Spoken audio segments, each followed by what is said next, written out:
Could do great things. Did you think he deserved to win over Garcia? I thought he won. I thought he won. There, watching it live, I thought they gave it to him. But then I came home and I seen it on TV. I thought he won. 6 rounds to 4. So, as a trainer, if you were training Manny Pacquiao, champion 8 division, but coming off 2 back-to-back losses, how would you train him to face somebody? 3 back-to-back losses. 2 back-to-back losses. Right. Well, because I don't know if your question is after this fight if he would come to me. No. If you were training him for this fight against Rios, how would you have trained him? What was that? If I was training him to fight Rios, how would you have trained him? I'm sure the way Freddie Roach is training him is just to be smart and fight on the outside and work his speed and try to win round by round. I know they're not going to come out to try to knock us out in 4 rounds the way Freddie's saying, but he is very smart and he is very quick, so that's what I would do. And also, Rio's style complements Manny's style, and that's why people are saying Manny shows him to fight Manny next. Are you changing anything of that style to face Manny? You know, Brandon listened this time and did a lot of different things, and if he does them in the fight, they're gonna help him. It won't be easy, especially the first 4 or 5 rounds. It won't be easy, but it's a 12-round fight. 12-round fight.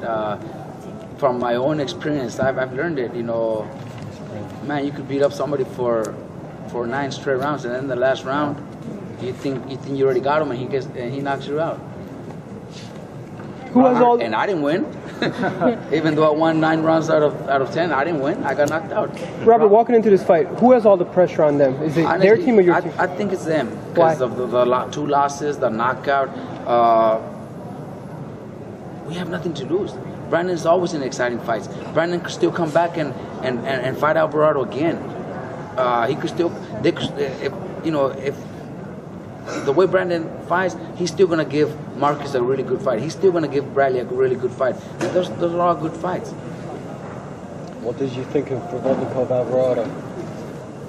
I think Provodnikov is a beast, man. He's a beast. He's one that you don't want to be in front of. He's one that you don't want to be in front of. I know they studied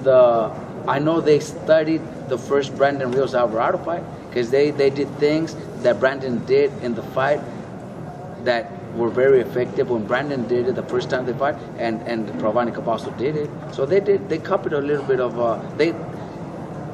they seen that fight and they did what Brandon did, little things that Brandon did in the fight that were very helpful, and he did the same thing. Is the second Alvarado fight going to be a blessing in disguise in the long term? The best thing that could have happened. The best thing that could have happened. Brandon was already too comfortable with beating everybody, knocking everybody out. Just like he did in 2008 when he had a draw. That hurt him. He felt like it was over for him. And after that, he came to win like 10 in a row, all by knockout. And a lot of big names, a lot of good names out there came to beat everybody, destroy everybody. But then came after a few years again where I knocked Alvarado out in 7 rounds. It wasn't that hard, It was a good fight, but I knocked him out. I could knock him out again. He got too comfortable.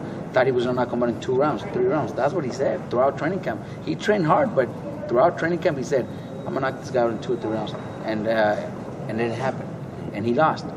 But now he's coming with that same mentality again, where you could lose if you don't do things right.